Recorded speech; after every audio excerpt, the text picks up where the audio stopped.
டேய் நாமகரி சொல்றேன் பாரு.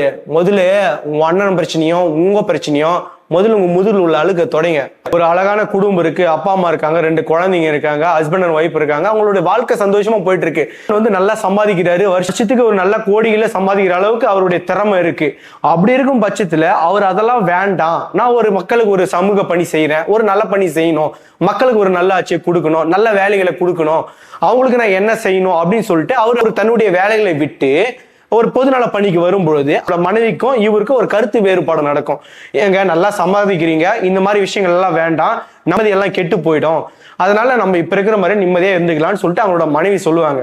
ஆனா அவரு நான் கஷ்டப்பட்டு வளர்ந்துக்கான காரணம் இவங்க எல்லாம் தான் இருந்தாங்க, அவங்க இப்ப கஷ்டப்படுறாங்க, நான் தானே போய் கூட நிக்கணும், எனக்கு நான் கஷ்டப்படும் போது அவங்க கூட இருந்தாங்கன்னா இப்ப அவங்க கஷ்டப்படும் போது நான் போய் கூட நிக்கணும் இல்லையா அப்படின்னு சொல்லிட்டு அவர் சொல்லும் போது இவங்களுக்குள்ள ஒரு கருத்து வேறுபாடு நடந்து அவங்க கோச்சிட்டு அவங்க போயிடுறாங்க. நாளடைவில் பணி செய்யும் போது அவருக்கு வர வேண்டிய இடர்பாடுகள், ஒரு துன்பங்கள் இப்படி அநேகமா வந்துட்டே இருக்கு.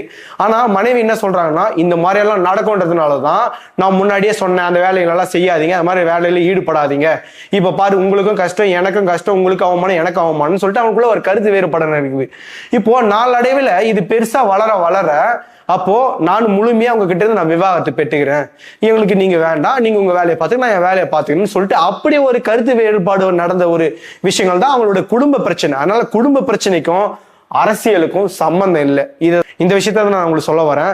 குடும்பம் வேற, அரசியல் வேற, அதுவும் இதுவும் ஒப்பிட்டு பார்க்காதீங்க.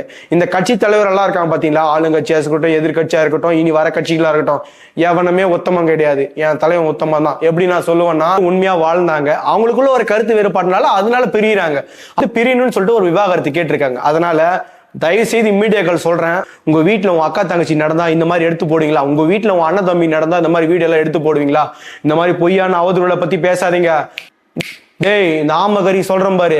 முதல்ல உங்க அண்ணன் பிரச்சனையும் உங்க பிரச்சனையும் முதல்ல உங்க முதுகுல உள்ள அழுக்க தொடங்க. அதனால மத்தவங்களுக்கு நீ சொல்லுவீங்க, பேசிட்டு பண்ணுங்க, குடும்பத்தையே காப்பாற்ற முடியல, நாட்டை எப்படி காப்பாத்துவான்னு சொல்லிட்டு. நாட்டை காப்பாத்துறதுக்கு எங்க அண்ணனுக்கு உறுதுணையாக நாங்களும், எங்க தமிழ்நாட்டு பெண்களும் எங்க அண்ணன் கூட உறுதுணையா இருப்பாங்க. இது ஒவ்வொருத்தரும் நீங்க பாத்துட்டு இருப்பீங்க. அவங்க கட்சி தலைவனுடைய பிரச்சனைகள் எல்லாம் வேற, எங்க கட்சியினுடைய தலைவனுடைய பிரச்சனை குடும்ப பிரச்சனை. அதனால அதுவும் இதுவும் எவாச்சும் உள்ள பேசுனீங்கன்னா மக்கள் சும்மா இருக்க மாட்டாங்க. இதுக்கான பாடத்தை 2027 புகட்டே தீருவாங்க. தமிழ்நாட்டு மக்கள் தயவு செய்து இந்த மாதிரி ஆட்சி திரும்ப கொண்டு வந்துடாதீங்க. எங்க அண்ணனுக்கு இனிமேதான் நம்ம எல்லாருமே பக்கபலமாவும் உறுதுணையாவும் இருக்கணும், நிப்போன்னு சொல்லிட்டு நான் நம்புறேன். நீங்க நம்புறீங்களா?